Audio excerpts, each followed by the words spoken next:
Hi all. So welcome to my YouTube channel. आज मैं share करने वाला हूँ आपके साथ में बहुत ही ज़रूरी इन्फॉर्मेशन जो कि आपके लिए काफ़ी ज़रूरी है, जो एज ए फ्रेशर है या जो ऐसे एक्सपीरियंस भी है। तो इस वीडियो में मैं आपके साथ में शेयर करूँगा वो इन्फॉर्मेशन कि आपको कैसे फुल स्टैक डेवलपमेंट या एज ए डेवऑप्स या एज ए किसी भी प्रोजेक्ट को कैसे लर्न करना है और अकॉर्डिंगली किस तरीके का काम हमको कंपनीज में करना होता है। और अकॉर्डिंगली मैं मेरा न्यू प्लेलिस्ट क्रिएट करूँगा बेस्ड ऑन द सब्जेक्ट और based on the our topic. तो सबसे पहले मैं कुछ इन्फॉर्मेशन एक्सप्लेन करना चाहूँगा about our full stack development जो कि आजकल मार्केट में डिमांड में है। तो as a full stack development क्या होता है और हमको ये कैसे लर्न करना चाहिए। तो फुल स्टैक डेवलपमेंट जैसा कि हम जानते हैं या मेरे प्रीवियस वीडियो में देखा होगा कि ऐसे डेवलपर है जो फ्रंट एंड में भी काम कर सकते हैं और साथ में बैक एंड में भी काम कर सकते हैं और साथ में डेटाबेस में भी काम कर सकते हैं। ऐसे डेवलपर्स को हम as a full stack developer बोलते हैं। तो फुल स्टैक डेवलपमेंट में हमको सारे टेक्नोलॉजी का नॉलेज होना चाहिए।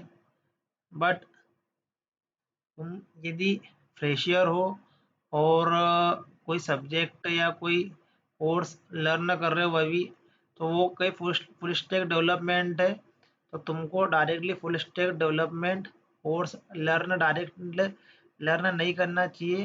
तुमको पहले इंक्वायरी करना चाहिए कि उस फुल स्टैक डेवलपमेंट में जो जो टेक्नोलॉजी यूज़ होने वाली है, तो तुम उसमें कितना पहले नॉलेज रखते हो या वो टेक्नोलॉजी का नॉलेज तुमको कितना है। जैसे ही हम लोग as a full stack development learn करना स्टार्ट करते हैं, तो जैसे कि मैंने पहले ही बोला है कि फुल स्टैक डेवलपमेंट में जिनको front end as well as back end as well as database as सारा नॉलेज होता है, ऐसे डेवलपर्स को हम लोग ऐसे फुल स्टैक डेवलपर बोलते हैं क्योंकि सारी लेयर्स पे काम करते हैं। तो यदि हम लोग as a front end technology की बात करें,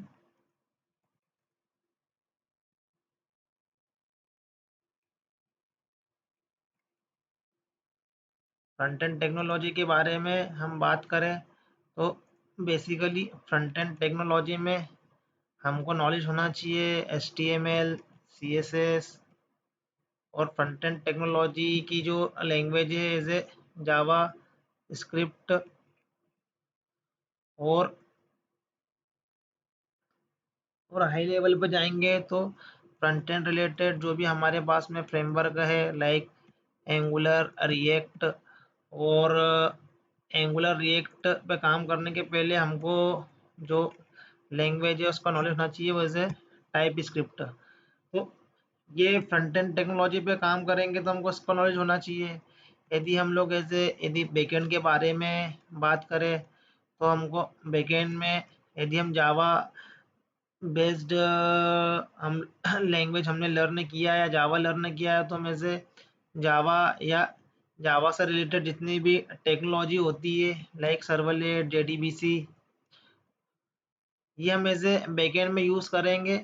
और जावा बेस्ड यदि कोई फ्रेमवर्क है लाइक स्प्रिंग स्प्रिंग बूट। और हाई लेवल पे बात करें तो हम लोग माइक्रो सर्विसेज। वैसे ये बैकएंड लेयर या एज ए बैकएंड में एक टेक्नोलॉजी का यूज़ करेंगे। और डेटाबेस के बारे में यदि हम बात करें तो हम ओरेकल जो कि हमारा स्ट्रक्चर डेटाबेस है, MySQL,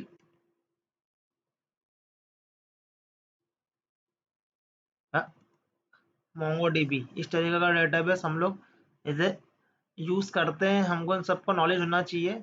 तो जैसे तुम किसी भी फुल स्टैक डेवलपमेंट या किसी भी कोर्स को ज्वाइन करते हो तो उस कोर्स में कुछ टाइम HTML, CSS या एंगुलर या जावा ऐसा जो कि सब्जेक्ट है ऐसा लर्न करना पड़ता है। तो ये लर्न करने में अकॉर्डिंग टू में हर एक टेक्नोलॉजी, हर एक पर्टिकुलरली जो टॉपिक दिख रहे हैं उसमें HTML CSS JavaScript TypeScript angular या बैकएंड में जावा बेस्ड टेक्नोलॉजी पे जो भी जावा लैंग्वेज बेस्ड जो भी technology servlet JDBC spring boot और हाइबरनेट ORM टूल, कोई भी ORM टूल है हाइबरनेट। तो यदि इसको लर्न करना चाहते हो तो इसमें काफ़ी समय लगता है। ऐसा नहीं है कि यदि हम कोई कोर्स लर्न कर ले और सारी टेक्नोलॉजी कुछ मंथ में हमने जस्ट कंप्लीट कर ली और उसके बाद में हम कंसिडर करते हैं कि हम ऐसा फुल स्टैक डेवलपमेंट काम कर सकते हैं। ऐसा बिल्कुल नहीं है कि हम टेक्नोलॉजी लर्न करने के बाद डायरेक्ट काम कर सकते हैं, क्योंकि ये UI बेस्ड टेक्नोलॉजी अपने आप में एक सब्जेक्ट है पूरा। उसके लिए थोड़ा टाइम लगता है करने के लिए। Java based technology Java based framework है, उसके लिए भी एक समय लगता है। तो as a full stack development के बारे में बात करें, मिनिमम टू मिनिमम ये 1 ईयर तो इसके अंदर कंप्लीशन करने में लगना ही है। यदि तुमको वेल मेच्योर्ड यदि फुल स्टैक डेवलपमेंट सीखना है तो ये कुछ कपल ऑफ मंथ या 2-3 मंथ्स में करना पॉसिबल नहीं है। तो आजकल काफ़ी ऐसे कोर्सेज है जो ज्वाइन करने के बाद में आफ्टर सम टाइम जो ऐसे बिगिनर होते हैं जिनका कॉलेज बैकग्राउंड नहीं है या जो किसी लैंग्वेज को कभी लर्न नहीं किया है, तो कॉलेज टाइम का कोई कोई कभी प्रोग्रामिंग बैकग्राउंड नहीं रहा, तो काफ़ी स्ट्रगल करते हैं। तो ऐसे कोर्सेज ज्वाइन करने के पहले हमको खुद का एविडेशन करना है कि हम कितना मेच्योर्ड है टेक्नोलॉजी के बारे में। इसलिए मैं बोलता हूँ कि कोई भी टेक्नोलॉजी को लर्न करने के पहले सबसे पहले उस इंडस्ट्री के बारे में या उस लैंग्वेज के बारे में थोड़ा एवेल्यूएट करना है खुद को। किसी का सुन के हमको डायरेक्टली कोई कोर्स ज्वाइन नहीं करना है। ये वीडियो को लास्ट तक देखना, काफ़ी इन्फॉर्मेटिव है। As a technology as a तुम्हारे लर्निंग के हिसाब से मुझे मोर देन 10 ईयर एक्सपीरियंस है, मैं उसके अकॉर्डिंगली बात कर रहा हूँ। ऐसे मैं नॉर्मली कोई भी एक्सप्लेनेशन नहीं कर रहा हूँ मैं ये। तो मैं से फुल स्टैक डेवलपमेंट में इतने तरीके के हमारे पास में टेक्नोलॉजी है, फ्रेमवर्क है या जो भी लैंग्वेजेस है। तो मैं फुल स्टैक डेवलपमेंट में इतनी चीज़ें आती है। But as a full stack development यदि हम लोग देखें तो फुल स्टैक डेवलपमेंट के पहले जब भी सबसे पहले हम लोग करियर में कभी जावा लर्न करना स्टार्ट करते हैं या जावा स्क्रिप्ट लर्न करते हैं या जावा लर्न करते हैं और जावा बेस्ड यदि कोई भी फ्रेमवर्क है जो कि जावा पे बेस्ड है, तो हम स्प्रिंग बूट और हाइबरनेट ये जावा बेस्ड फ्रेमवर्क है। ये हम किसी भी इस तरीके के फ्रेमवर्कों को या टेक्नोलॉजी को लर्न करते हैं। सर्वलेट JDBC ये जावा बेस्ड टेक्नोलॉजी है। तो काफ़ी एक्सपांशन है जावा का टेक्नोलॉजी में और फ्रेमवर्क में। और एजी दी वेब टेक्नोलॉजी की बात करें तो जैसे जावास्क्रिप्ट है, तो जावास्क्रिप्ट के बाद में हम लोग ऐसे एंगुलर जो कि आजकल मार्केट में चलते हैं, एंगुलर 2, 3, 8, 14 ऑनवर्ड जितने भी अभी लेटेस्ट एंगुलर आ रहे हैं ये टाइप स्क्रिप्ट बेस्ड है। तो लेटेस्ट जो एंगुलर है टाइप स्क्रिप्ट बेस्ड है। तो टाइप स्क्रिप्ट भी एक लैंग्वेज है जो कि जैसे जावा कोड कंपाइल होता है वैसे टाइप स्क्रिप्ट का कोड भी कंपाइल होकर जावा स्क्रिप्ट में कन्वर्ट होता है। और जब फ्रेमवर्क लर्न करते हैं, जब चीज़ें सब लर्न करने में आती है, तो ये एंगुलर रिएक्ट लाइब्रेरी है। तो ये अपने आप में एक सब्जेक्ट होते हैं। अब एज ए इंडिपेंडेंट इन सब्जेक्ट को लर्न हम कर सकते हैं या हम लोग ऐसे फुल स्टैक डेवलपमेंट में डायरेक्टली इन सब्जेक्ट को लर्न करते हैं। तो it's up to you. Individual में लर्न करोगे तो अच्छे से करोगे और एक ही कोर्स में सब लर्न कर लोगे, पैरेलली लर्न कर लोगे, तो एज ए फ्रेशियर या जिनको कम एक्सपीरियंस है उनके लिए काफ़ी प्रॉब्लम क्रिएट हो जाएगी। जो थोड़े more than 5 year 6 year experience होते हैं, उनका ग्रास्पिंग पावर ठीक होता है, तो वो काफ़ी टेक्नोलॉजी पैरेलली लर्न कर सकते हैं। बट मैं एज ए फ्रेशियर या 2-3 एक्सपीरियंस को रिकमेंड नहीं करूँगा कि ऐसे कोर्स डायरेक्टली ज्वाइन कर लें जो कि पैरेलली चल रहे हैं और साथ में चलने के साथ में पूरा डिटेल डिस्कशन नहीं होता है। तो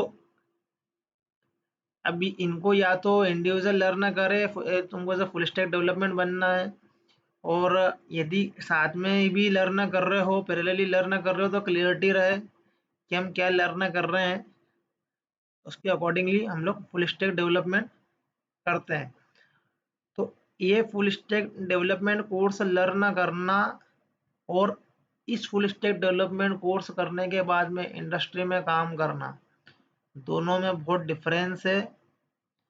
तो मेरा पर्सनली ये बात बोलना चाहूँगा कि जो भी ऐसे कोर्स लर्न कर रहे हैं और जो भी जॉब के लिए प्रिपरेशन कर रहे हैं, तो कोर्स लर्न करने के साथ साथ हमको बेसिकली इंफॉर्मेशन लेना है इंडस्ट्री के बारे में, आईटी इंडस्ट्री के बारे में, जो भी हमारा गोल है, जो भी हमारा टारगेट है, उसके बारे में इंफॉर्मेशन लेना है और उसके साथ में प्रिपरेशन करना है, और उसके इंटरव्यू प्रोसेस या उस पर्टिकुलरली जो भी तुम कंपनी के लिए जॉब देखना चाहते हो आईटी इंडस्ट्री में, तो वो हमको क्लियर होना चाहिए, उसके अकॉर्डिंगली हम प्रिपरेशन करते हैं, तो हमको क्लियरिटी रहती है और डेडिकेटेडली हम किसी भी सब्जेक्ट को लर्न करते हैं। पर्सनल एडवाइस है ये, यदि तुम कोई भी सब्जेक्ट लर्न कर रहे हो तो क्यों कर रहे हो, तुम्हारा पर्पसली क्या है, उसको उस सब्जेक्ट को लर्न करने के बाद में तुम आईटी इंडस्ट्री में कैसे उसको यूज़ करोगे, प्रोजेक्ट में कैसे उसको यूज़ करोगे।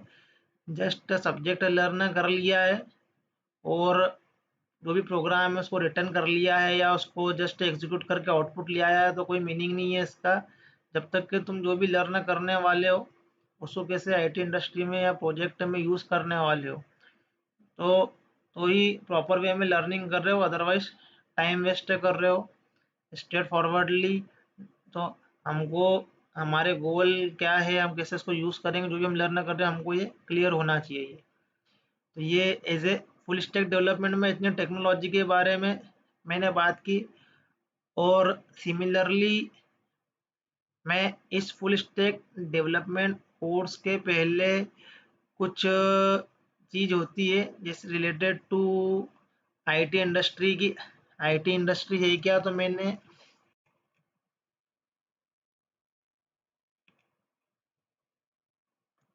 इसके पहले एक वीडियो में थोड़ा सा आईटी इंडस्ट्री के बारे में इंफॉर्मेशन दिया है, तो तुम उसको देख सकते हो। बट ये हमारे लिए ये सब चीज़ों में मैच्योर्ड होना ज़रूरी है। आईटी इंडस्ट्री है क्या, उसके बाद में मैंने फुल स्टैक डेवलपमेंट के बारे में ये इंफॉर्मेशन दी। अब मेरा ये इंफॉर्मेशन देने का मोटिव ये है कि सबसे पहले हमको प्लान करना है सब्जेक्ट हम जो भी लर्न करते हैं, और हम जो भी लर्न कर रहे हैं उसको हम लोग हमारे करियर में कैसे हम यूज़ करेंगे। तो हमको एज इट इज़ हमको करियर में कैसे यूज़ करेंगे, इस तरीके से हमको सब्जेक्ट को लर्न करना है। तो यदि ये एटीट्यूड लेके सब्जेक्ट लर्न करते हो तो राइट डायरेक्शन में लर्न कर रहे हो, तुम इंटरव्यू क्रैक करने के या जॉब गेट करने के लिए तुमको ज़्यादा टाइम नहीं लगेगा। अदरवाइज बहुत सारे मैंने स्टूडेंट ऐसे देखे हैं कि सब्जेक्ट लर्न करते हैं, कोर्स कंप्लीशन होने के बाद में उनको बेसिक फंडामेंटल ही नहीं पता है। तो इसका मतलब ये है टाइम वेस्ट किया है, मनी वेस्ट किया है, क्योंकि हमको पहले हम किसके लिए प्रिपरेशन कर रहे हैं, हमारा गोल क्या है, हमको पता नहीं है, ये हमने कभी ये सोचा ही नहीं है कि हम ये लर्न करने के बाद उसको कैसे यूज़ करेंगे। जब तक हमको उसका यूज़ केस नहीं पता है कि हम कोई भी सब्जेक्ट लर्न कर रहे हो उसको कैसे हम आईटी इंडस्ट्री में यूज़ करने वाले हैं, कैसे वो हमारे करियर में ज़रूरी होने वाला है, जब तक के हम लर्निंग भी प्रॉपर वे में नहीं करेंगे, हम सीरियस भी नहीं होंगे उस पर्टिकुलरली सब्जेक्ट के लिए। जस्ट कोर्स कंप्लीशन करने से कोई मतलब नहीं है। इंडस्ट्री को कोर्स कंप्लीशन स्टूडेंट नहीं चाहिए, उनको स्किल्ड पीपल चाहिए। तो तुमको स्किल्ड होना है, वो स्किल्ड होने पे फोकस करना है। अब स्किल्ड होने का मीनिंग ये है कि जो भी तुम लर्न कर रहे हो उसको कैसे यूज़ करना है। तो बेसिकली पहले आईटी इंडस्ट्री के बारे में पता करो, फिर आईटी इंडस्ट्री के अंदर इंटरव्यू कैसे होते हैं, और इंटरव्यू होने के बाद में अंदर हम कैसे काम करते हैं। जो भी हम लर्न करते हैं हमको यूज़ करना आएगा तो हम काम कर पाएंगे, और लर्न करने के बाद में कैसे भी करके यदि इंटरव्यू भी क्रैक हो गया, यदि किसी भी तरीके से किसी भी इंडस्ट्री में चले भी गए, तो सर्वाइव करने में प्रॉब्लम होगी, क्योंकि वहाँ पर हमको उसका प्रैक्टिकल ये यूज केसेस करने हैं। तो ये फुल स्टैक डेवलपमेंट के पहले हमको आईटी इंडस्ट्री का इन्फॉर्मेशन लेना है, साथ में हम जो भी सब्जेक्ट लर्न कर रहे हैं वो सब्जेक्ट पे थोड़ा टाइम देना है और उसको डीपली यूज केसेस के साथ में उसको अंडरस्टैंड करना है कैसे हम उसको यूज करेंगे। और ये बेसिकली एक लिटिल बिट मैंने इन्फॉर्मेशन दी है। मैं अपना पूरा प्लेलिस्ट क्रिएट करूँगा अबाउट दिस सब्जेक्ट और अबाउट फुल स्टैक डेवलपमेंट, जिसमें मैं ये सब एक्सप्लेन करूँगा टेक्नोलॉजी के बारे में, इसके टॉपिक के बारे में, और उसको हम लोग कैसे प्रोजेक्ट में, कैसे इंडस्ट्री में यूज़ करते हैं, कैसे हमको हेल्पफुल होते हैं ये।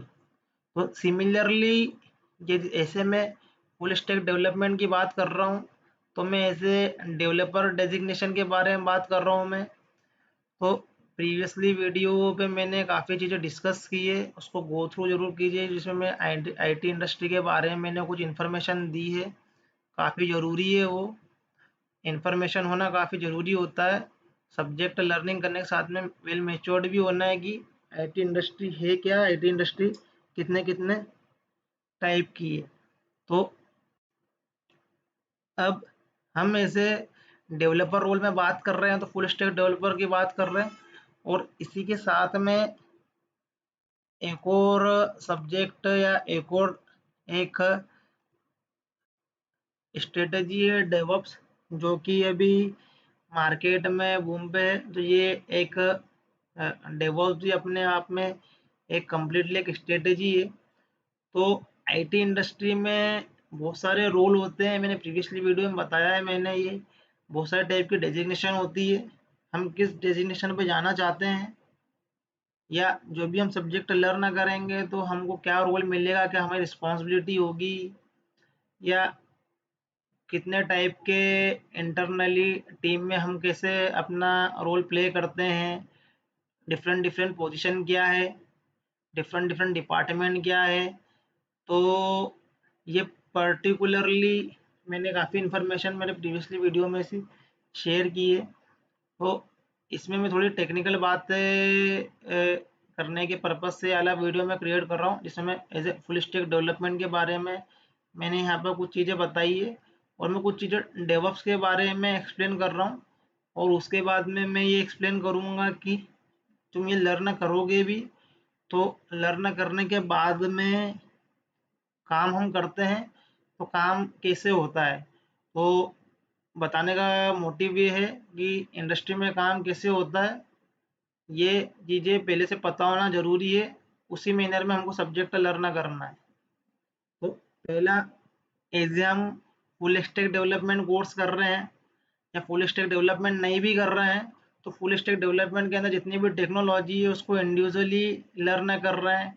कई बार हम लोग एंगुलर कहीं से लर्न कर रहे होते हैं, जावा लर्न कर रहे होते हैं, सर्वलेट लर्न कर रहे होते हैं, डिफरेंट डिफरेंट फैकल्टी से लर्न करते हैं। तो एक तरीके के सब डिफरेंट डिफरेंट सब्जेक्ट है, डिफरेंट डिफरेंट कोर्सेज है, और उसी को उठा के किसी हम लोग सिंगल कोर्स में भी कर सकते हैं।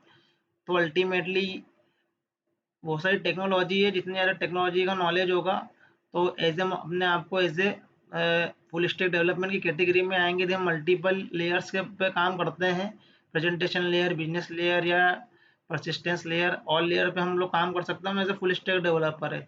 अदरवाइज हम लोग जिस भी लेयर पे स्पेशलिस्ट हो, वो सब मैटर करता है कि तुम्हारा कौन सा टेक्नोलॉजी पे हैंड्स ऑन है, बेस्ड ऑन द एक्सपीरियंस।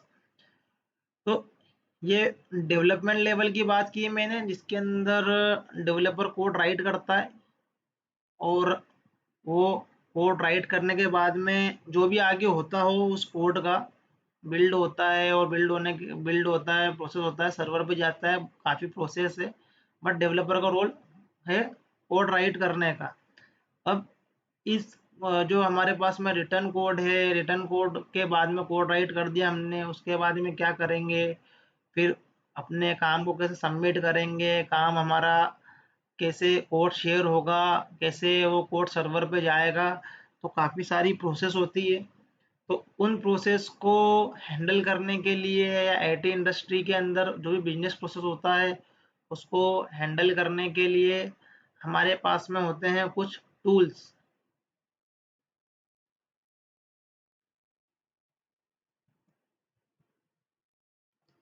तो कुछ टूल्स एग्जाम्पल के लिए हमारे पास में है ये गिटहब, मेवन,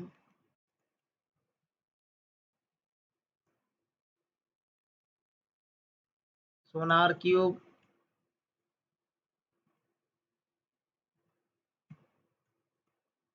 जे यूनिट। ये हमारे पास में बेसिकली जैसे कुछ टूल है जिसकी हेल्प से हम लोग आईटी इंडस्ट्री में, जैसे हम लोग जस्ट सब्जेक्ट पे काम कर रहे हैं, हमने सब्जेक्ट लर्न कर लिया, काम वैसा नहीं होता है, बिल्कुल डिफरेंट होता है। तो हमको अदर टूल की भी यहाँ पर हेल्प लेना पड़ती है। हमारे सोर्स कोड को कैसे हम कहाँ पर रखना है, कैसे वो शेयरेबल होगा डिफरेंट टीममेट्स में, कैसे वो सर्वर पे जाएगा, कैसे वो अपना हमारा सोर्स कोड कैसे रियल टाइम में क्लाइंट को कैसे मिलेगा, कैसे उस पर काम होगा। काफ़ी सारी चीज़ें होती है, काफ़ी सारा बिजनेस प्रोसेस होता है। तो वो बिजनेस प्रोसेस के लिए हमको, हम लोग किसी मेथोडोलॉजी में काम करते हैं, लाइक अजाइल पे हम काम कर रहे हैं, या एक जीरा सॉफ्टवेयर होता है जिसके थ्रू हमको काम मिलता है। सो काफ़ी सारी स्टोरी है। तो एज ए जब इंडस्ट्री में काम करते हैं तो काफ़ी चीज़ें और भी आती है, और तुमको टूल्स का नॉलेज होना भी ज़रूरी है, बिजनेस प्रोसेस का नॉलेज होना भी ज़रूरी है। और बिजनेस प्रोसेस या टूल्स का जो नॉलेज है, मैं ऐसा नहीं बोलूँगा कि डायरेक्टली ही आ जाता है, ये थोड़ा काम करने के बाद में ही अच्छे से आता है। तुम कितना ही अच्छा गिटहब सीख लो, जेयूनिट सीख लो, या अजाइल जीरा एज ए कहीं से भी सीख लो, ऑनलाइन कोई इंस्टीट्यूट से किसी भी सीख लो, बट ये जो मेनली एक्सपीरियंस के साथ में आती है, ये अपने आप में डिफरेंट बिजनेस प्रोसेस टूल है।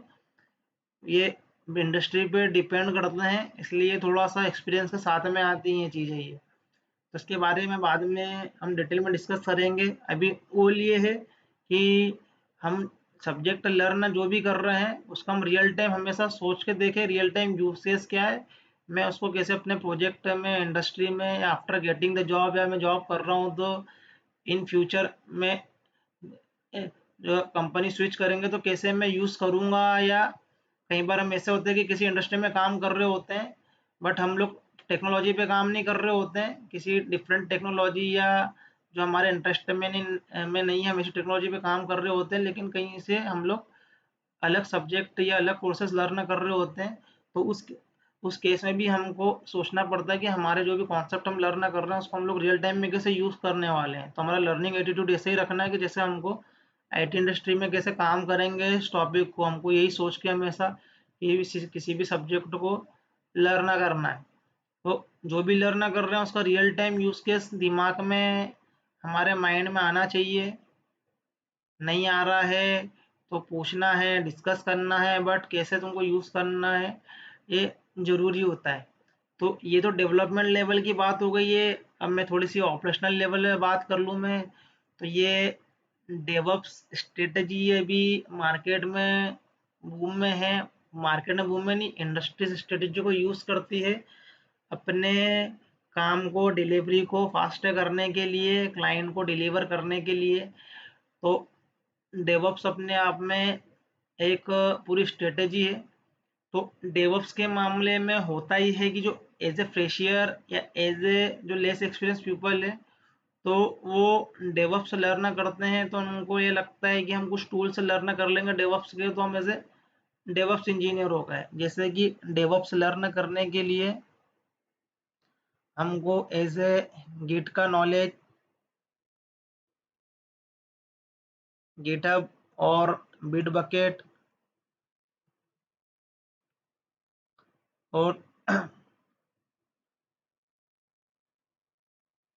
मेवन,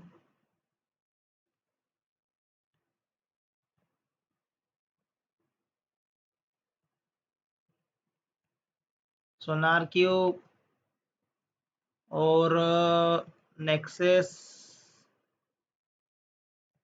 और जेफ्रॉग बताऊंगा मैं सभी डिटेल में, और काफ़ी इजी लैंग्वेज में या अपनी नेटिव लैंग्वेज में सब एक्सप्लेन करूँगा काफ़ी डिटेल में। अभी जस्ट मैं इसे रोड मैप ये चीज़ें एक्सप्लेन कर रहा हूँ मैं, और इसलिए कर रहा हूँ कि ये कुछ वर्ड्स हम सुनते रहे, आईटी इंडस्ट्री के बारे में जानते रहे, उतना हमारे लिए इंटरव्यू फ्लेक्सिबल या इजी होता है। तो डेवऑप्स के टर्मिनोलॉजी में हम लोग इन टर्मिनोलॉजी को सुनेंगे हमेशा, है कि यहाँ पर git GitHub, Bitbucket, Maven, SonarQube, Nexus, और most important Jenkins is a CI/CD tool. सबसे ज़्यादा ज़रूरी होता है ये जेनकिंग, और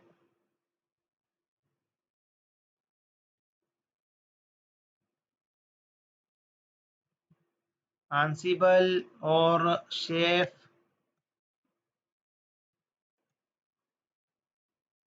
डॉकर, कुबरनेट, और भी टूल है, मॉनिटरिंग टूल है ELK,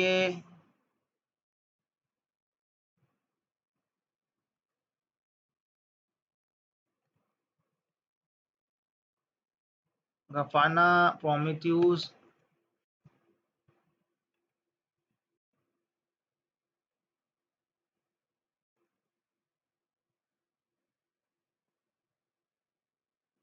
और भी छोटे छोटे कुछ टूल है इसमें।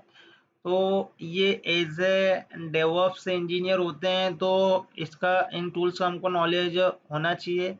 तो बेसिकली ऐसा नहीं है कि इन टूल्स का हमको नॉलेज है तो हम एज ए डेवऑप्स इंजीनियर अच्छे से रोल प्ले कर सकते हैं। और बेसिकली डेवऑप्स एक स्ट्रेटेजी है। अब डेवऑप्स इसलिए मार्केट में है कि हम लोग जो भी अपना डेवलपमेंट का काम कर रहे हैं, तो डेवलपमेंट का काम करने के बाद में इंडस्ट्री में हमारे काम को किसी ना किसी इंफ्रास्ट्रक्चर पर रखते हैं। वो वो उस पर्टिकुलरली इंफ्रास्ट्रक्चर में किसी लोकेशन पे हमारा सोर्स कोड रखा होता है, किसी लोकेशन पे हमारे पास में सर्वर होते हैं। तो वो सोर्स कोड रखने का प्लेस और सर्वर सेटअप करने के जो प्लेस है, तो वो पर्टिकुलरली सर्वर के अलग अलग एनवायरनमेंट होते हैं। कुछ एनवायरनमेंट डेवलपर स्पेसिफिक होते हैं, कुछ एनवायरनमेंट जैसे QA स्पेसिफिक होते हैं, कुछ environment as a client specific होते हैं। तो एनवायरनमेंट होने का मतलब होता है different different set of machines. तो डिफरेंट डिफरेंट एनवायरनमेंट होते हैं इंडस्ट्री में। तो उस पर्टिकुलरली सोर्स कोड को अलग अलग एनवायरनमेंट पे, अलग अलग मशीन पे शेयर करने का या डिप्लॉय करने का, या उस पे सर्वर क्रिएट करने के, या उस पे किसी भी तरह का सॉफ्टवेयर इंस्टॉलेशन करने के यदि प्रोसेस हम यदि मैनुअली करते हैं, तो उसमें हमको काफ़ी टाइम लगेगा।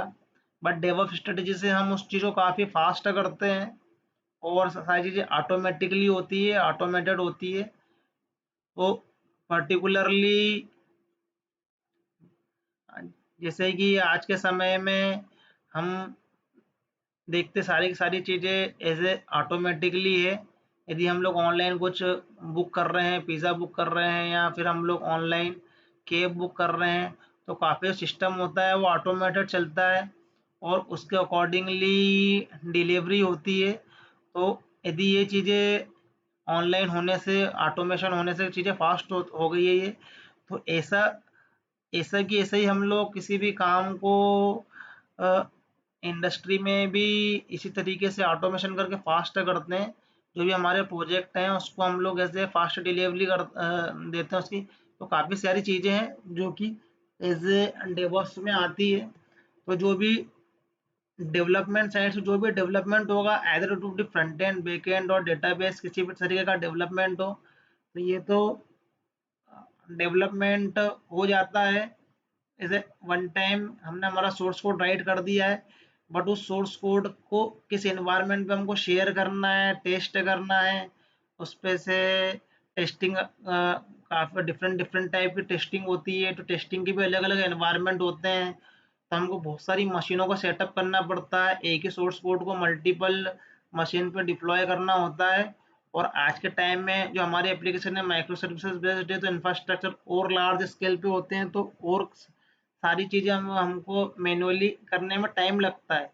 तो वो टाइम को सेव करने के लिए हम लोग क्या करते हैं, ऑटोमेशन करते हैं। तो वो ऑटोमेशन को परफॉर्म करने के लिए हमको ये सारे टूल्स का हेल्प लेना पड़ता है, जिसमें कि सबसे ज़्यादा इम्पोर्टेंट है जेनकिंस, जो कि ये ऑटोमेशन परफॉर्म करता है। तो काफ़ी सारी चीज़ें हैं डेवऑप्स में। DevOps is kind of strategy जो कि डिलीवरी को फास्ट करती है। वो हमारे सोर्स कोड की जो भी हम लोग क्लाइंट को डिलीवर कर रहे हैं, काफ़ी सारी चीज़ें हैं। डेवऑप्स लर्न करने के पहले वाटरफॉल मॉडल को थोड़ा अंडरस्टैंड करना पड़ता है। पहले इंडस्ट्री में कैसे डिलीवरी होती थी, अब कैसे होती है, काफ़ी काफ़ी इसमें चीज़ें आती है। तो वो हम लोग टाइम के हिसाब से देखेंगे। ये जस्ट माइंडसेट करने के हिसाब से मैं बात कर रहा हूँ कि हम लोग जब ऐसे लर्नर होते हैं तो हमको क्या क्या सोचना चाहिए, किस वे में हमको लर्न करना चाहिए। तो as a full stack development में हम लोग डेवलपमेंट रिलेटेड जितने भी सब्जेक्ट है या कैसे हम लोग फुल स्टैक डेवलपमेंट करते हैं, और आईटी इंडस्ट्री में कैसे हम लोग as a full stack developer work करते हैं, तो क्या क्या हमारे लिए प्री रिक्विजिट है। सिमिलरली डेवऑप्स इंजीनियर के लिए भी क्या क्या ऐसे प्री रिक्विजिट है आईटी इंडस्ट्री में। अब जो भी वो लर्न करने वाला है वो कैसे यूज होने वाला है।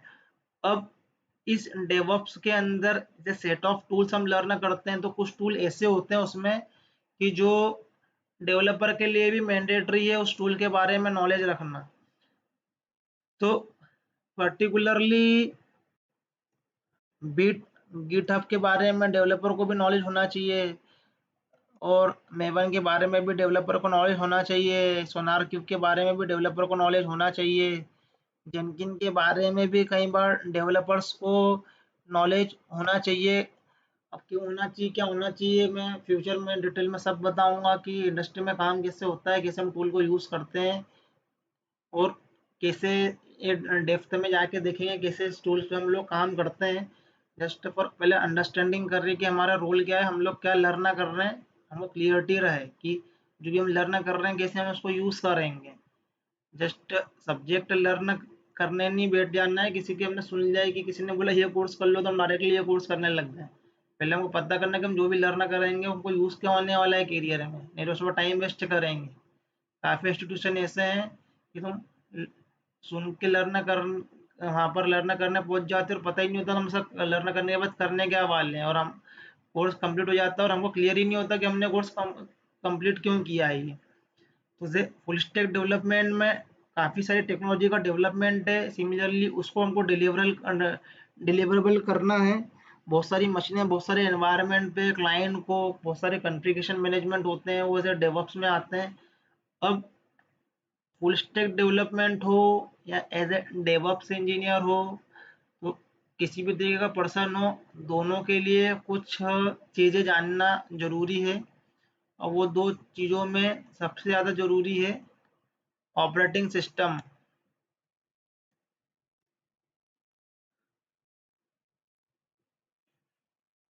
लाइनेक्स बेस्ड ऑपरेटिंग सिस्टम का नॉलेज होना ज़रूरी है। डेवलपर को ज़रूरी नहीं है इतना, बट एटलीस्ट लाइनेक्स में फाइल क्रिएशन कैसे करना है, फाइल ट्रांसफ़र कैसे करना है, यदि हम तो इतना हमको जानना ज़रूरी होता है एज ए लाइनेक्स डेवलपर के रोल पे यदि हम हैं।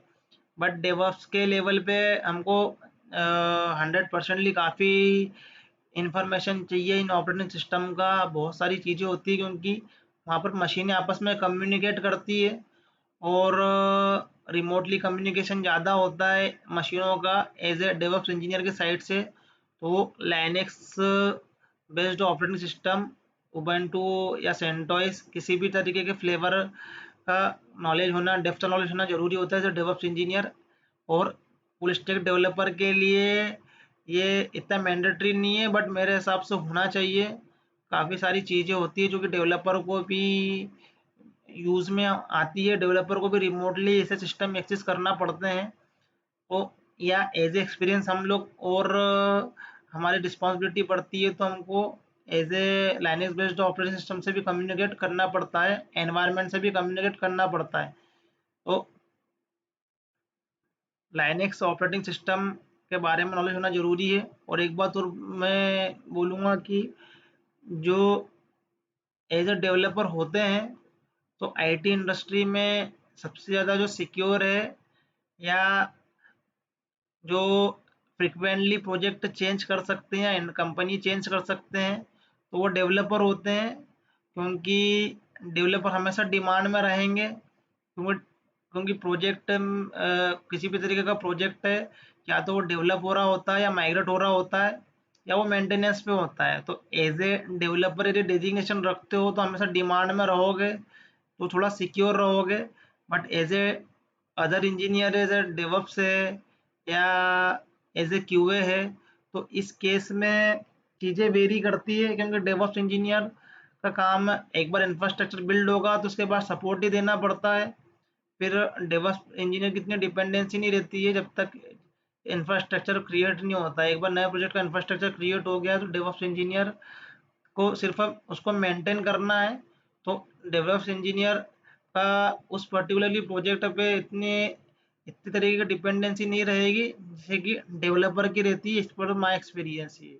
चीज़ें अभी वेरी कर सकती है, इंडस्ट्री पे प्रोजेक्ट पे वेरी डिपेंड होता है, बट डेवलपर में काफ़ी सारी चीज़ें ओपन है हमको करने के लिए। तो मूविंग बैक, मैं फिर से आता हूँ एज ए डेवऑप्स इंजीनियर की तरफ।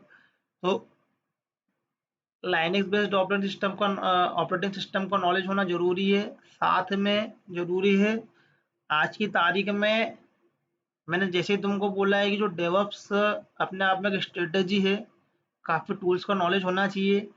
इस टूल्स का नॉलेज, जो ये टूल्स के बाद में हम लोग क्या होता है कि हम इंफ्रास्ट्रक्चर क्रिएट करते हैं, और इंफ्रास्ट्रक्चर पे हमारे एनवायरनमेंट होते हैं एज ए क्यूए एनवायरनमेंट या डेवलपमेंट एनवायरनमेंट या एज ए प्रोडक्शन एनवायरनमेंट या यूएटी एनवायरनमेंट। तो उस पर्टिकुलरली एनवायरनमेंट को क्रिएट करने के लिए हमको मशीनें चाहिए होती है। तो उस मशीन, जो वो मशीनें होती है बहुत हाईली कॉन्फ़िगरेबल मशीन होती है, जिसका बहुत अच्छा रैम, प्रोसेसर, स्टोरेज, काफ़ी सारी चीज़ें होती है। जब भी हम कोई एनवायरनमेंट क्रिएट करते हैं प्रोडक्शन का, यूएटी का या क्यूए एनवायरनमेंट, किसी भी तरीके का एनवायरनमेंट क्रिएट करते हैं, तो पहले क्या होता था कि हमको ये मशीनें थर्ड पार्टी वेंडर से परचेस करना पड़ती थी और इंफ्रास्ट्रक्चर को अपने ही प्रीमाइसेस में रखना पड़ता था। बट आज की तारीख में ऐसा नहीं है। आज की तारीख में हमारा इंफ्रास्ट्रक्चर क्लाउड बेसिस है।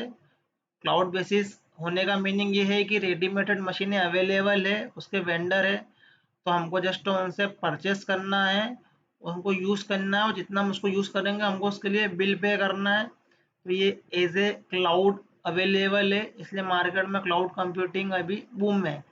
तो उस क्लाउड कंप्यूटिंग में हम लोग किसी भी क्लाउड कंप्यूटिंग के जो भी वेंडर है, हम उससे अपना इंफ्रास्ट्रक्चर क्रिएट कर सकते हैं। फॉर एग्जांपल के लिए AWS पे हम लोग हमारा इंफ्रास्ट्रक्चर क्रिएट कर सकते हैं, अज्यूर पे क्रिएट कर सकते हैं, GCP पे कर सकते हैं। तो ये वेंडर है अमेजॉन, अज्यूर, माइक्रोसॉफ्ट का, GCP गूगल का, तो हम किसी भी वेंडर पे हमारा इंफ्रास्ट्रक्चर क्रिएट कर सकते हैं। इंफ्रास्ट्रक्चर क्रिएट करने का मतलब है कि हमको मशीनें वहाँ से परचेस करना है और उन मशीनों पे अपना काम करना है, उन मशीनों पे अपना एनवायरनमेंट क्रिएट करना है, और जितना भी हम लोग यूज़ करेंगे उसके अकॉर्डिंगली हमको पे करना है। तो ये स्केलेबल है, जितना यूज़ करोगे, जितना तुमको जब भी रन टाइम पे बढ़ाना रहा इंफ्रास्ट्रक्चर को, तो ये फ्लेक्सिबल है, और हमेशा रिसोर्स क्या होंगे 100% यूटिलाइज होते रहेंगे। तो ये क्लाउड, AWS या अज्यूर या GCP, तो इस तरीके के जो क्लाउड है, तो अभी इस तरीके के क्लाउड जो भी इंडस्ट्री के लिए कन्वीनियंट रहता है, वो क्लाउड, अब वो उस तरह के क्लाउड का यूज़ करते हैं और उस पर अपना इंफ्रास्ट्रक्चर बिल्ड करते हैं और अपना काम करते हैं। तो एज ए डेवऑप्स इंजीनियर हमको किसी न किसी क्लाउड का नॉलेज होना भी ज़रूरी है, और इसलिए तुम कोर्स में देखोगे डेवऑप्स विद AWS या डेवऑप्स विद एज्योर, इस तरीके के कोर्स मिलते हैं, जिसमें कि जो भी एक्सप्लेनेशन होता है पर्टिकुलरली क्लाउड पे होता है, उस क्लाउड की पर्टिकुलर काफ़ी सर्विसेज होती है और सारी सर्विसेज ज़रूरी है। तो मैं एज ए डेवलपर भी बोलूँगा कि उनको भी क्लाउड का नॉलेज होना ज़रूरी है। आज की तारीख में तो मैंडेटरी है, तुम डेवलपर हो या तुम डेवऑप्स इंजीनियर हो, क्लाउड का नॉलेज तो मैंडेटरी ही है, क्योंकि हम हमारे काम को करने के बाद में कहीं ना कहीं पर उसको डिप्लॉय करते हैं कहीं ना कहीं पर हम उस पर उसको कॉन्फ़िगर करते हैं। तो क्लाउड की काफ़ी सर्विसेज होती है, तो वो पर्टिकुलरली क्लाउड का नॉलेज नॉलेज होना भी ज़रूरी है।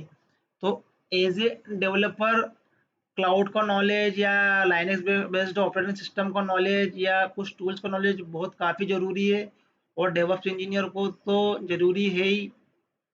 तो particularly as a full stack developer और डेवऑप्स इंजीनियर के बारे में मैंने यहाँ पर थोड़ी सी इंफॉर्मेशन दी है।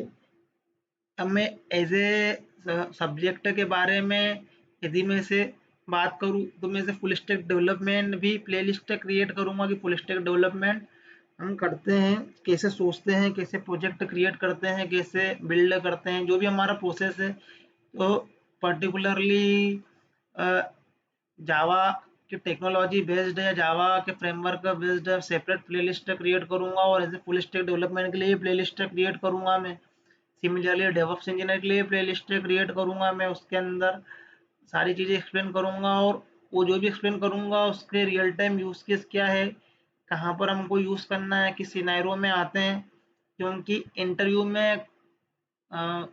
देते हो तो काफ़ी ऐसे क्वेश्चन होते हैं कि तुमको तुम्हारे प्रोजेक्ट में क्या चैलेंजेस फेस हुए हैं, या तुमने कैसे प्रोजेक्ट में ये यूज़ किया।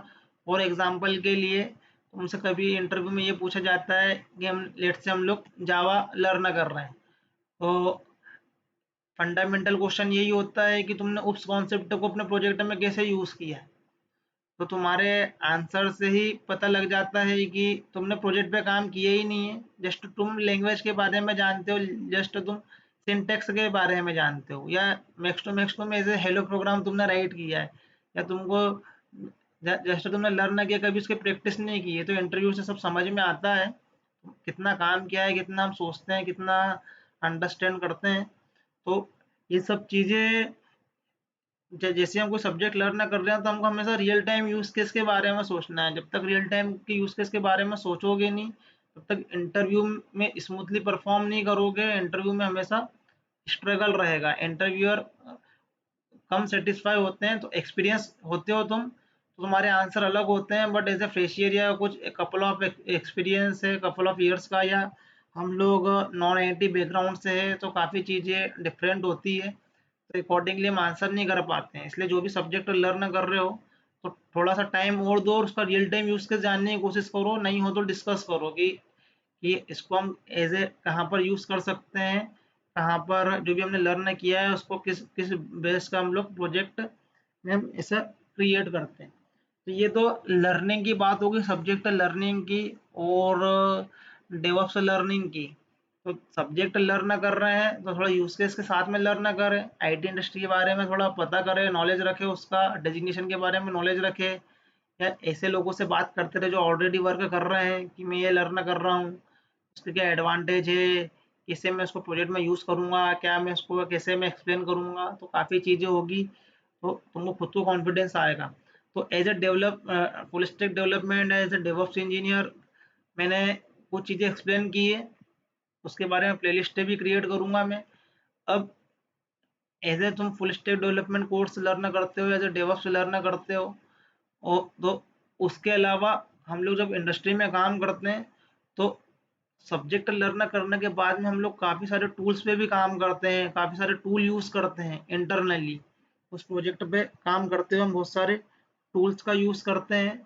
तो ये जो टूल्स हैं, ये जो डेवलपर एज वेल एज तुम्हारे डेवऑप्स इंजीनियर या क्यूए सारे लोग कम्युनिकेशन करने में, एक दूसरे से टॉक करने में, कम्युनिकेट करने में कुछ टूल्स उनके कॉमनली होते हैं, जैसे कि मेथोडोलॉजी है, अजाइल मेथोडोलॉजी, और जीरा सॉफ्टवेयर टूल। तो ये सभी के लिए है, ये कॉमनली है। ये कुछ डेवलपर स्पेसिफिक है, कुछ डेवऑप्स स्पेसिफिक है, कुछ दोनों के लिए जरूरी है। तो टूल्स तो तुमको कितना जितने याद आ जाए उतना नॉलेज अच्छा।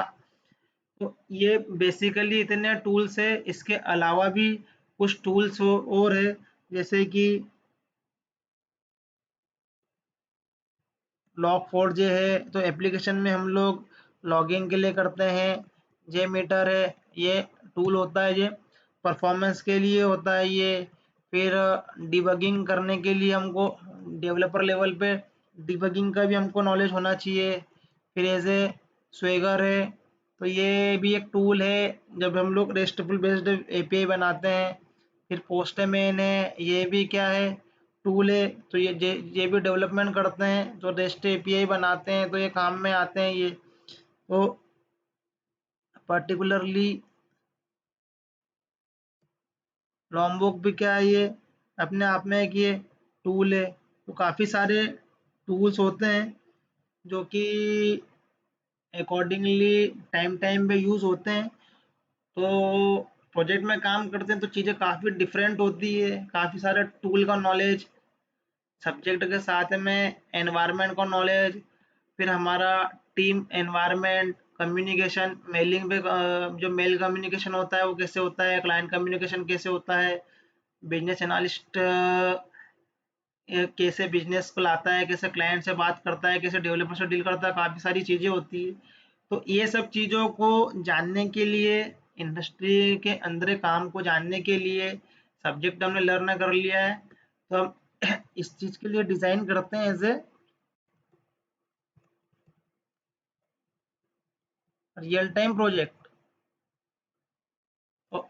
फुल स्टैक डेवलपमेंट में हम लोग ऐसे कोर्स के बारे में लर्न करते हैं, डेवऑप्स इंजीनियर में डेवऑप्स रिलेटेड जो भी टूल्स है या जो डेवऑप्स स्ट्रेटेजी क्या है डेवऑप्स के बारे में करते हैं। बट एक्चुअल में इनका जो इंडस्ट्री में हम लोग यूज़ करते हैं, तो उसके लिए इंडस्ट्री में यूज़ करने के लिए हमको काफ़ी सारी चीज़ें पता होना चाहिए। तो हम उसको as a real time project में देखते हैं। जब मैं रियल टाइम प्रोजेक्ट किसी भी तरीके का एक्सप्लेन करूंगा तो उसमें सारी चीज़ें मैं एक्सप्लेन करूंगा मैं। तो इस रियल टाइम प्रोजेक्ट के लिए जो भी एज ए मैंडेटरी होता है कि हमको रियल टाइम प्रोजेक्ट पे हम लोग काम कर रहे हैं, तो इसके अंदर किसी भी रियल टाइम प्रोजेक्ट में रिक्वायरमेंट गैदरिंग कैसे होती है, कैसे हम लोग रिक्वायरमेंट को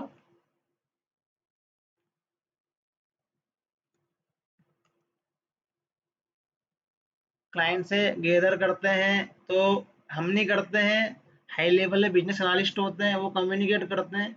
उसके बाद में आर्किटेक्ट रोल में आते हैं, टेक्निकल आर्किटेक्ट रोल में आते हैं, लीड आते हैं, मैनेजर आते हैं, हमारे तक काम आते आते बहुत सारी हायरार्की में काम आता है। तो वो as a real time project में चीज़ें डिस्कशन करना ज़रूरी होता है, क्योंकि काफ़ी लोग ऐसे होते हैं नॉन आईटी बैकग्राउंड के या कोई फेक एक्सपीरियंस लगाते हैं, तो उनको ये नॉलेज होना काफ़ी ज़रूरी है, क्योंकि इंटरव्यू प्रोसेस में काफ़ी चीज़ें देखी जाती है। तो ऐसे जो भी हमारा ऐसे रिक्वायरमेंट गैदरिंग है, फिर उसके बाद में रिक्वायरमेंट गैदरिंग के बाद में हमारे पास में ऐसे बीआरएस डॉक्यूमेंट होते हैं, जिसको बोलते हैं हम लोग बिजनेस रिक्वायरमेंट स्पेसिफिकेशन। ऐसे डॉक्यूमेंट क्रिएट होते हैं, वो डिस्ट्रीब्यूटेड होते हैं उस बीआरएस के अंदर। उसके बेस पे बहुत सारे हमारे पास में एज ए क्लास डायग्राम या as a ER diagram, database diagram, तो काफ़ी सारी चीज़ें होती है। फिर वो एज ए लीड के पास में या डेवलपर के पास में हमको काम असाइन होता है। फिर हम लोग उसको सोचते हैं कि हमको उसे उसको कैसे अ, उस प्रोजेक्ट को क्रिएट करना है। उस प्रोजेक्ट से रिलेटेड वायर फ्रेम क्रिएट होते हैं। वायर फ्रेम मतलब उसका यूआई कैसे दिखेगा, उस प्रोजेक्ट पे जो भी यूआई क्रिएट होगा तो वो कैसे दिखेगा। तो एक रियल टाइम प्रोजेक्ट में काफ़ी सारी चीज़ें होती है। फिर उस प्रोजेक्ट को हम क्रिएट करेंगे तो कौन सा मेथोडोलॉजी मेथोडोलॉजी यूज़ करेंगे। टीम कम्युनिकेशन में तो हम लोग अजाइल स्क्रम या अजाइल कैनबेन ऐसे मेथोडोलॉजी यूज़ करते, तो मेथोडोलॉजी नॉलेज होना भी काफ़ी ज़रूरी होता है, बहुत ज़रूरी होता है, बहुत इम्पोर्टेंट होता है। आफ्टर सम एक्सपीरियंस तुम कभी भी कंपनी स्विच करते हो तो काफ़ी क्वेश्चन मैनेजर राउंड में इस मेथोडोलॉजी पे होते हैं, क्योंकि एक्सपीरियंस के साथ में तुमको कंपनी कल्चर, तुम्हारी पास्ट कंपनी कौन सी थी, तुमने कितना काम किया, तुम्हारी क्या रोल्स एंड रिस्पॉन्सिबिलिटी थी। तो ये तुम्हारी मेथोडोलॉजी पे से समझ में आता है। मैनेजर राउंड में काफ़ी क्वेश्चन होते हैं। तो कई बार ये होता है कि हमारे इंटरव्यू नहीं निकल रहे हैं कुछ ईयर एक्सपीरियंस के बाद में, कि हमारा टेक्निकल राउंड अच्छा गया बट हम बाहर हो गए मैनेजर राउंड में। तो रीज़न यही होता है कि इवन तुमने फेक एक्सपीरियंस भी लगाया हो तो तुम्हारा टेक्निकल स्किल ठीक है, अच्छा है, बट ये मेथोडोलॉजी जो है वो वीक है। तो जो बड़ी बड़ी प्रोडक्ट बेस्ड कंपनी होती है वो थोड़ा मेथोडोलॉजी पर फोकस्ड होती है। तो हमको मेथोडोलॉजी के बारे में भी नॉलेज होना ज़रूरी होता है कि हम कैसे काम करते हैं, इंडस्ट्री में कैसे काम असाइन होता है और कैसे अपने काम को सबमिट करते हैं। तो काफ़ी सारी चीज़ें होती है मेथोडोलॉजी में। फिर इस मेथोडोलॉजी को हम लोग किस टूल पे करते हैं, लाइक जीरा सॉफ्टवेयर यूज़ करते हैं कम्युनिकेशन करने के लिए या अपने टास्क को, काम को जो भी हमको असाइन होता है या पूरे टीम को असाइन होता है, तो जीरा सॉफ्टवेयर का यूज़ करते हैं। काफ़ी सारी टर्मिनोलॉजी है अजाइल के अंदर, डेली स्टैंड अप मीटिंग है या स्प्रिंट प्लानिंग है या स्प्रिंट क्या है, बैकलॉग क्या है, बहुत सारी टर्मिनोलॉजी है। ये टर्मिनोलॉजी पे ही क्वेश्चन होते हैं कुछ ईयर एक्सपीरियंस होने के बाद में। तो काफ़ी छोटे-छोटे इंटरव्यू क्वेश्चन से बाहर हो जाते हैं बिकॉज़ ऑफ हमको बिज़नेस प्रोसेस नहीं पता है। तो रियल टाइम प्रोजेक्ट में हम सारी चीज़ें देखते हैं और रियल टाइम प्रोजेक्ट पे बेसिकली रियल टाइम प्रोजेक्ट यदि कोई पढ़ा है या कहीं से तुम लर्न ना करो तो रियल टाइम प्रोजेक्ट कुछ होता नहीं है। रियल टाइम प्रोजेक्ट में रियल टाइम जो इन्फॉर्मेशन है वो उसका नॉलेज ज़्यादा लेना है। और यदि हम लोग प्रोजेक्ट की बात करें तो हम लोग किसी भी प्रोजेक्ट के मॉड्यूल को लर्न ना करते हैं, क्योंकि रियल टाइम प्रोजेक्ट बहुत बड़ा होता है। काफ़ी सारी टीमें होती है उस रियल टाइम प्रोजेक्ट पे काम करने के लिए। एक पर्टिकुलर जो टीम होती है वो किसी उसके मॉड्यूल पे काम करती है। और तुमको रियल टाइम प्रोजेक्ट का थियोरेटिकल इन्फॉर्मेशन होना जरूरी है, बट प्रैक्टिकली हम उसका एक ही मॉडल कोई सा भी इम्प्लीमेंट कर सकते हैं। अब फॉर एग्जांपल के लिए यदि मैं किसी बैंकिंग डोमेन के प्रोजेक्ट की बात करूं मैं, तो डोमेन भी होना बहुत ज़रूरी है कि किस डोमेन के लिए वो प्रोजेक्ट है। सबसे ज़्यादा ज़रूरी तो ये, सबसे ज़्यादा इम्पोर्टेंट तो यही है बैंक के लिए कि हम लोग किस डोमेन के प्रोजेक्ट पे हमने काम किया है या काम कर रहे हैं, हमको एक्सपीरियंस है। तो बेसिकली डोमेन का नॉलेज होना भी काफ़ी ज़रूरी होता है। तो यदि मैं बैंकिंग डोमेन की बात करूँ तो तुम बैंकिंग डोमेन के किसी भी प्रोजेक्ट पे कभी काम कर रहे हो, उसके लोन सेक्टर पे, तो अब किसी बैंक के पे लोन के बारे में यदि हम सेक्टर पे काम करें तो बहुत सारे लोन होते हैं। अब उसमें से होम लोन हो गया, कार लोन हो गया,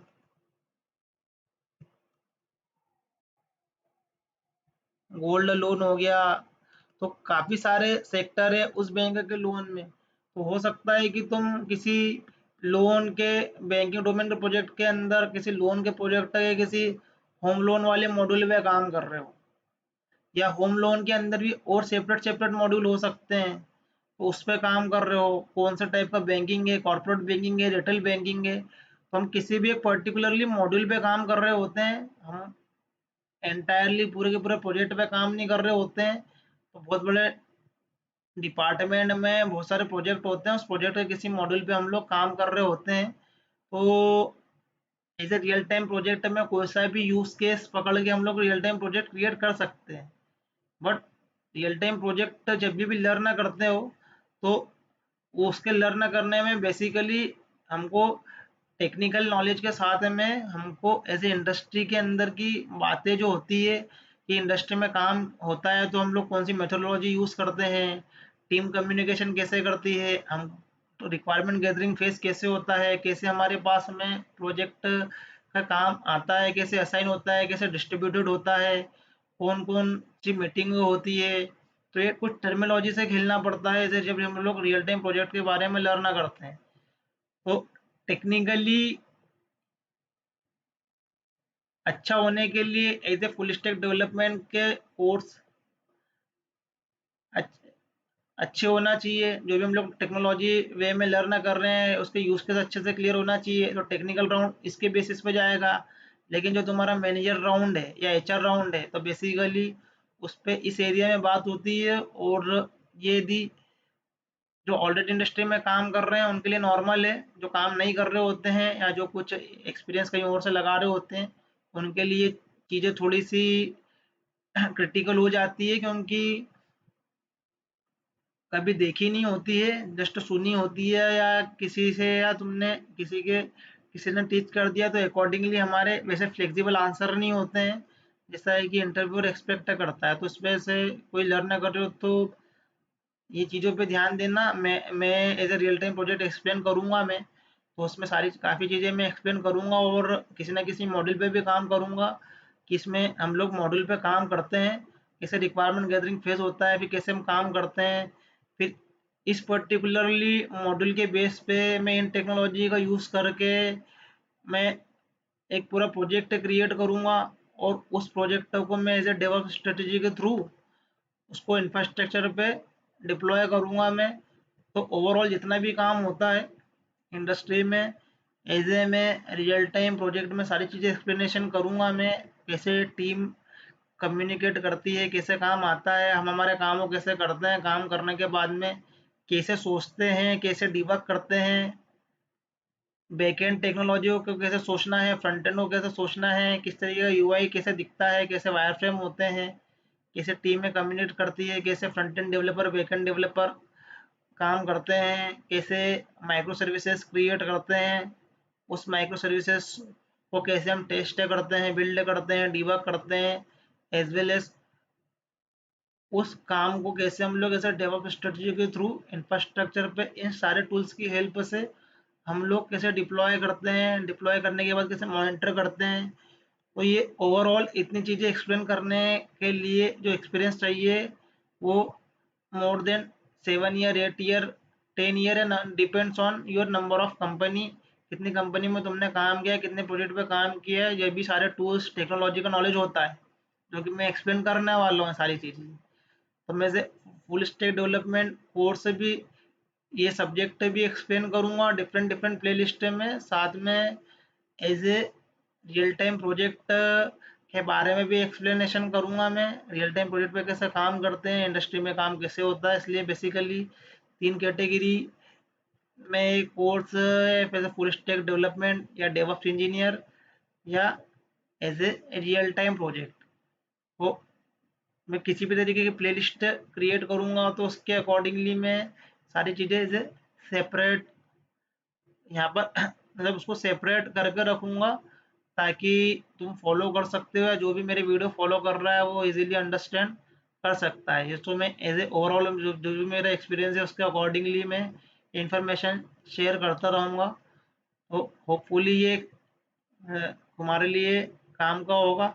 फिर से रियल टाइम प्रोजेक्ट में जितने भी हम लोग मॉड्यूल वगैरह क्रिएट करेंगे और उस मॉड्यूल को क्रिएट करने के लिए टेक्नोलॉजी जैसे डेवऑप्स स्ट्रेटजी के थ्रू हम लोग उसके ऊपर काम करेंगे। तो ये ओवरऑल हमारे पास में नॉलेज होगा एज ए टेक्नोलॉजी का नॉलेज, डेवऑप्स स्ट्रेटजी का knowledge, as well as tools का नॉलेज, और उस इन सारे के सारे कॉन्सेप्ट को हम लोग कैसे रियल टाइम प्रोजेक्ट में हम लोग कैसे इसको यूज़ करते हैं। और रियल टाइम प्रोजेक्ट पे काम करने का मतलब ये होता है टेक्नोलॉजी का नॉलेज, साथ में उस इंडस्ट्री के एनवायरनमेंट में, उस इंडस्ट्री में काम करने में, टीम एंगेजमेंट करने में, कम्युनिकेशन करने में इसका नॉलेज, ये सब मिक्स करके होता है हमको रियल टाइम प्रोजेक्ट का नॉलेज। रियल टाइम प्रोजेक्ट का मीनिंग ये नहीं है कि जस्ट हमने कोई सा भी एक वेल मैनर्ड यूआई क्रिएट कर लिया या कोई किसी भी तरीके का अच्छा प्रोजेक्ट पे इनपुट आउटपुट लेके हमने ऑपरेशन परफॉर्म कर दिया। ये तो सब छोटे छोटे मिनी प्रोजेक्ट में तुम इसमें भी कर सकते हो, कोई उसमें कोई इशू नहीं है, किसी भी तरह के मिनी प्रोजेक्ट में भी कर सकते हो। रियल टाइम प्रोजेक्ट में हमको काफ़ी सारी चीज़ें देखना पड़ती है कि इंडस्ट्री में कैसे काम होता है, कैसे प्रोजेक्ट आता है, कैसे मॉड्यूल में कन्वर्ट होता है, कैसे उसकी प्लानिंग होती है, कैसे मीटिंग होती है, कैसे हमको काम मिलता है, कैसे हम अपने उस काम को करते हो। तो जब तुम ऐसे फुल स्टैक डेवलपमेंट करते हो तो ये वही काम को करना है यहाँ पर भी जो कि रियल टाइम प्रोजेक्ट में भी। बट रियल टाइम प्रोजेक्ट में क्या होता है कि जो हमारा काम होता है वो डिपेंड होता है बिजनेस प्रोसेस पे, साथ में उस डोमेन पे, और उस डोमेन के जो भी मॉड्यूल है उसके ऊपर। तो जो भी टर्मिनोलॉजी होगी उस डोमेन की होगी, जो भी नाम होंगे। फॉर एग्जांपल के लिए तुमने जावा लर्न किया, जावा बेस्ड फ्रेमवर्क यूज़ किया है, तो अभी तक के सिनेरियो में सिंपल सिंपल हम जो भी एप्लीकेशन होते हैं एग्जांपल के लिए स्टूडेंट एम्प्लॉय इस तरीके के एग्जांपल यूज़ करते हैं जब हम लोग लर्न कर रहे होते हैं सब्जेक्टों को। अब उसी सब्जेक्ट को उठा के तुम रियल टाइम किसी प्रोजेक्ट में यूज़ करोगे तो तुमको लोन से रिलेटेड टर्मिनोलॉजी यूज़ करना पड़ेगी। एग्जांपल के लिए इंटरेस्ट हो गया, प्रिंसिपल हो गया, फिर क्लाइंट का जो भी नेम है, क्लाइंट की इंफॉर्मेशन है, क्लाइंट का जो भी डिटेल है और उसका मंथली रिपोर्ट है या उसके डिफरेंट डिफरेंट ट्रांजेक्शन है, तो उसके अकॉर्डिंगली टर्मिनोलॉजी यूज होगी, उसके अकॉर्डिंगली कैलकुलेशन होंगे, उसके अकॉर्डिंगली क्लास क्रिएट होगी, तो ये डिफरेंस आ जाएगा यहाँ पर। इसलिए मैं बोल रहा हूँ सब्जेक्ट लर्न कर रहे हो तो उसका रियल टाइम यूज केस देखो, उसको मैं कहाँ पर यूज करने वाला हूँ मैं। अब उसी बैंकिंग में तुम यदि हमने डिपार्टमेंट चेंज कर दिया तो उसके ऊपर भी काफ़ी सारे प्रोजेक्ट क्रिएट हो जाएंगे। अब सपोज करो कि हम लोग कार्ड डिपार्टमेंट के बारे में बात कर रहे हैं, तो क्रेडिट कार्ड की टीम अलग हो जाएगी, डेबिट कार्ड की टीम अलग हो जाएगी। तो, तो बहुत सारे डिपार्टमेंट होते हैं किसी भी बैंक के। तो यदि हम यदि बैंकिंग डोमेन का रियल टाइम प्रोजेक्ट कर रहे हैं तो उसके ऊपर मॉड्यूल बनेंगे, उसके ऊपर काफ़ी सारी चीज़ें होगी। फिर सिमिलरली यदि हमारा डोमेन इंश्योरेंस का हुआ, तो इंश्योरेंस के बेसिस पे मॉड्यूल होंगे और इंश्योरेंस के बेसिस पे उसके डिपार्टमेंट होंगे। या हमारा एज ए जो भी डोमेन है वो हेल्थ केयर हो सकता है या वो एज ए टेलीकॉम हो सकता है। तो कुछ भी किसी भी तरीके के डोमेन हो सकते हैं। तो बेसिकली डोमेन नॉलेज होना भी ज़रूरी होता है। तो कभी भी तुम कैरियर में रियल टाइम प्रोजेक्ट लर्न कर रहे हो या किसी भी तुमने कंपनी में काम किया हो, तो उसका